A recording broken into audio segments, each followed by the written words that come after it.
حمام سعال ليت دقاس قطر خعا عرفتي خليكم دو مقارጽ ዘይብሉ ንፋጥን ኣፍንጫኻ ምዕባስን ከምኡውን ድምጽኻ ዝቕይር ሰዓር ኣማሪርካ ዶ ግን ዝኸፍአ ነገር ክነግረካ እቲ ቀሊል ኢልካ ሸለል ዝበልካዮ ሕማም ሰዓል ናይ ከቢድ ሕማም ምልክት ክኸውን ከም ዝኽእል ትፈልጥ ዶ? ኣብዚ ቪድዮ ክልተ ኣገደስቲ ነገራት ክንርኢና። ቀዳማይ ኣብ ውሽጢ 2-3 መዓልቲ ካብ ሰዓል ዘድሕኑኻ 7 ተፈጥራዊ መፍትሒታትን እቲ ካልኣይን ኣብ መወዳእታ እዛ ቪድዮ እንሪኦ ድማ እቲ ዘሳቀካ ዘሎ ሕማም ሰዓል ብፍጹም ሸለል ክትብሎ ናብ ዘይብልካ ሕማም ይቕየር ከም ዘሎን ናብ ሓኪም ክትኸደሉ ዘለካ ደረጃ ከም ዝበጽሕ ዘርኡ ናይ ሓደጋ ምልክታት ክነግረካ እዩ። ሰላም፣ እዚ ፍኖት ክሊኒክ እዩ።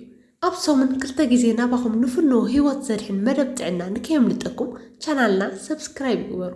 ሰዓል ብቐንዱ ኣብ ኣፍንጫን ጎሮሮን ጉድኣት ዘስዕብ ማእኸላይ ወይ ድማ ቀሊል ናይ ቫይረስ ኢንፌክሽን እዩ። ሰዓል ናይ ላዕለዋይ መተንፈሲ ኣካላት ቀሊል ናይ ቫይረስ ኢንፌክሽን ክኸውን ከሎ ብቐንዱ ኣብ ኣፍንጫን ጎሮሮን ጉድኣት ይውርድ። መብዛሕትኡ ግዜ ዋላ ሓደ ጉድኣት የብሉን፣ ግን ክብል ይኽእል። ሰዓል ቫይረስ ሰዓል ብቫይረስ ዝመጽእ ሕማም እዩ። መብዛሕትኡ ግዜ ዓበይቲ ሰባት ኣብ ዓመት 2 ወይ 3 ግዜ ብሰዓል ክጥቅዑ ይኽእሉ።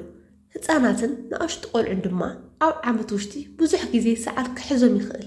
ብዙሓት ሰባት ካብ 7 ክሳብ 10 መዓልትታት ውሽጢ ካብ ሰዓል ይሓውዩ። ዘትክኹ ሰባት ግን ንነዊሕ ግዜ ክጸንሕ ይኽእል። መብዛሕትኡ ግዜ ንሰዓል ሕክምና ምግባር ኣየድልየኩምን እዩ። እቶም ምልክታት እንተዘተማሒሾም ወይ እናኸፍኡ እንተኸይዶም ግን ናብ ሕክምና ክትኸዱ ኣለኩም። ልሙዳት ምልክታት ሰዓል ሓደ ሰብ ንሰዓል ምስ ተቐልዐ ካብ 1 ክሳብ 3 መዓልትታት ውሽጢ ይጅምሩ። እቶም ምልክታት ይፈላለዩ። ንፍጢ ወይ ምዕፃው ኣፍንጫ፣ ቃንዛ ጎሮሮ ወይ ናይ ምሕኻኽ ስምዒት፣ ሰዓልን ምህንጣስን ይኽሰት።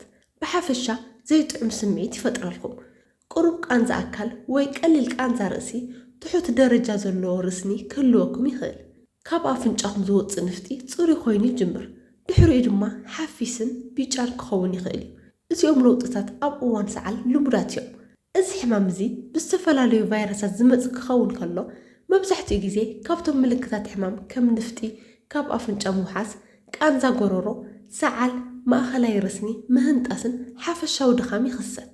እቲ ቫይረስ ብሰዓል ወይ ምህንጣስ ብዝመፁ ኣብ ኣየር ዝርከቡ ጠብታታት ኣቢሉ ክኸውን ከሎ በዞም ጠብታታት እዚኦም ዝተበከሉ ቦታታት ምትንካፍ እውን ከስፋሕፍሖ ይኽእል።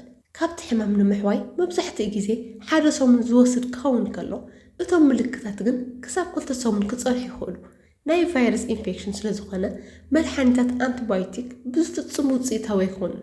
እቲ ሕክምና ብቐንዱ ነቶም ምልክታት ሕማም ኣብ ምህዳስ ዘተኮረ ክኸውን ከሎ ከም ዕረፍቲ ምግባር፣ ራሕሲ ምሕላው ወይ ፈሳሲ ነገራት ምጥቃም ከጠቓልል ይኽእል። እሞ ዳ ምልክታት ሰዓል እንታይ እዮም ዝብል እስከንርአ። ሰዓል ዘስዕቦም ልሙዳት ምልክታት መብዛሕትኡ ግዜ ንቫይረስ ካብ ዝተቃልዕናሉ ካብ 1 ክሳብ 3 መዓልትታት ውሽጢ ይጅምሩ። ካብዚኦም ምልክታት እዚኦም ንፍጢ ካብ ኣፍንጫ ምውሓዝ፣ ምዕፃው ኣፍንጫ ወይ ናይ ምፍንፋን ስምዒት፣ ቃንዛ ጎሮሮ፣ ምስዓል፣ ምህንጣስ፣ ማእኸላይ ርስኒ ወይ ቁርቁር ምባል፣ ካብ ዕንቲ ንብዓት ምውሓዝ፣ ቃንዛ ርእሲ፣ ድኻምን ማእኸላይ ቃንዛ ኣካልን ይኽሰት ማለት እዩ።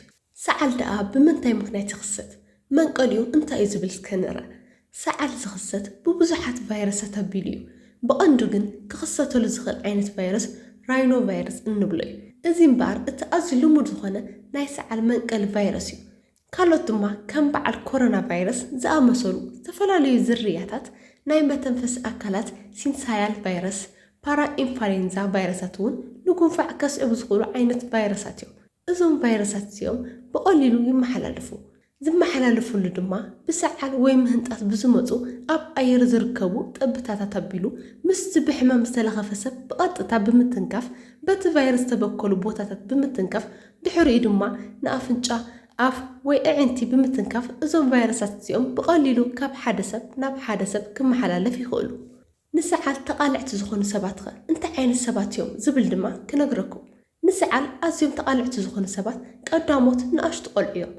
ዘይጠንከረ ናይ ምክልኻል ዓቕሚ ስለ ዘለዎምን ምስ ካልኦት ቆልዑት ብተደጋጋሚ ቀረባ ርክብ ስለ ዘለዎምን ንሰዓል ኣዝዮም ተቓልዕቲ እዮም። ካልኣይ ድማ ብዕድመ ዝደፍኡ ሰባት እዮም። ብተፈጥሮ ናይ ምክልኻል ዓቕሞም ምስ ዕድመ ስለ ዝደክም ወይ ስለ ዝንኪ ብዕድመ ዝደፍኡ ሰባት ንሰዓል ኣዝዮም ተጠቃዕቲ ይኾኑ። ሳልሳይ ድማ ናይ ምክልኻል ዓቕሞም ዝደኸመ ውልቀ ሰባት እዮም። ስር ዝሰደደ ሕማም ዘለዎም ወይ ድማ ፀገም ናይ ምክልኻል ስርዓት ዘለዎም ሰባት ንሰዓል ይቃልዑ። ራብዓይ ድማ ዘትክኹ ሰባት እዮም። ሽጋራ ምትካኽ ንመተንፈሲ ኣካላት ጎድኡ ስለ ዝኽእል ንኢንፌክሽን ዝያዳ ተቐላዕቲ ከም ንከውን ይገብረና።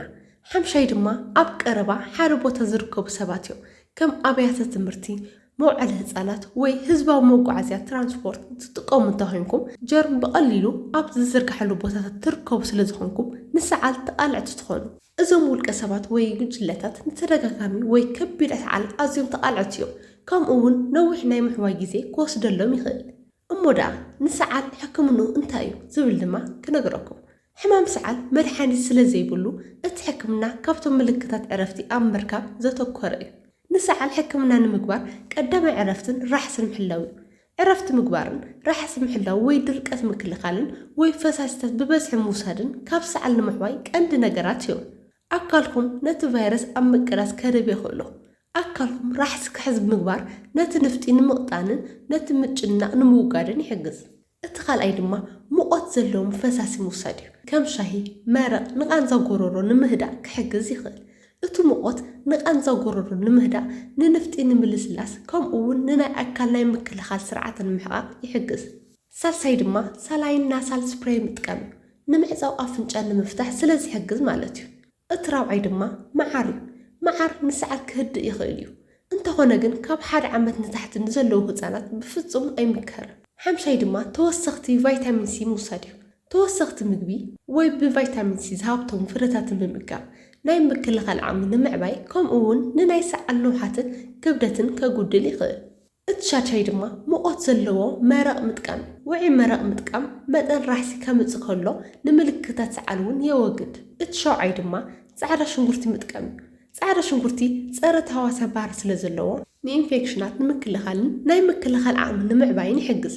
ፃዕዳ ሽንጉርቲ ናብ ምግቢ ምውሳኽ ወይ ተወሰኽቲ ፃዕዳ ሽንጉርቲ ምውሳድ ንምልክታት ሰዓል ንምህዳእ ይሕግዝ ማለት እዩ።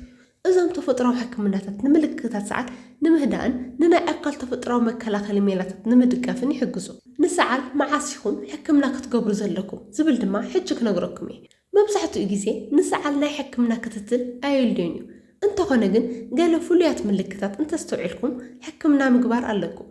እናገደደ ዝኸይድ ወይ ዘይመሓይሽ ምልክታት እንተሪኢኹም ልዕሊ 3 መዓልቲ ዝጸንሕ ካብ 101.3 ዲግሪ ፋራናይት 38.5 ዲግሪ ሴልሺየስ ንላዕሊ ዝኾነ ረስኒ እንተሃልዩኩም ፀገም ምትንፋስ፣ ከቢድ ቃንዛ ጎሮሮ፣ ቃንዛ ርእሲ ወይ ናይ ሳይነስ ቃንዛ እንተሃልዩኩም ዘይተፈለጠ ምጉዳል ክብደት፣ ከቢድ ድኻም፣ ንኽጥቅስ ዘሸግር፣ ንምብላዕ ወይ ንምዝራብ ዘጸግም ደረጃ እንተበፂሑ፣ እቲ ዓኽታ ለውጢ እንተምፅኡ ንኣብነት ካብ 1 ሰሙን ንላዕሊ ፀንሐ ዓኽታ ከምኡ እውን ካብ ዓኽታ ሕማቕ ሽታ ምምፃእ እንተሃልዩ ምርመራ ክትገብሩ ይግባእ።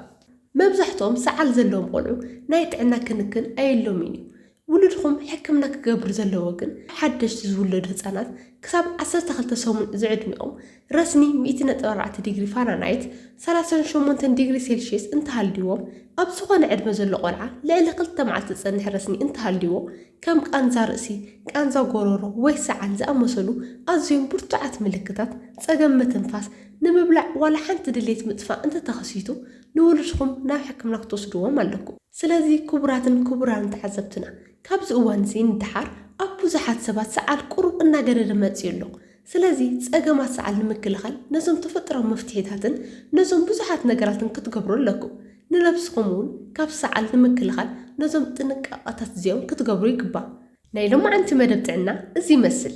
ክሳብ ብኻልእ መደብ ጥዕና ንራኸብ። ሰላም ፅንሑ።